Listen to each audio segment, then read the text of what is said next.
పల్లై అక్షరాల ఆట,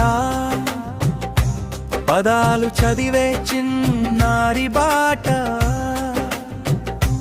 కథలు చెప్పి అర్థం చేస్తే చదువు మీద ప్రేమ పెరుగుతే.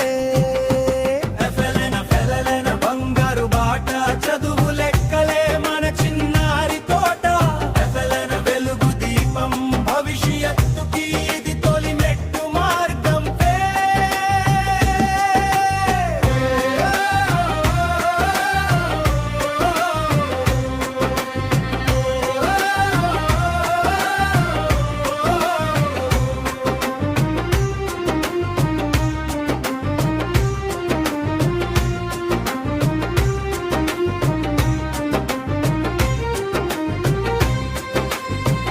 ఒకటి రెండు లెక్కల పాట, కలిపి తీసే సరదా ఆట, చిన్న లెక్కలే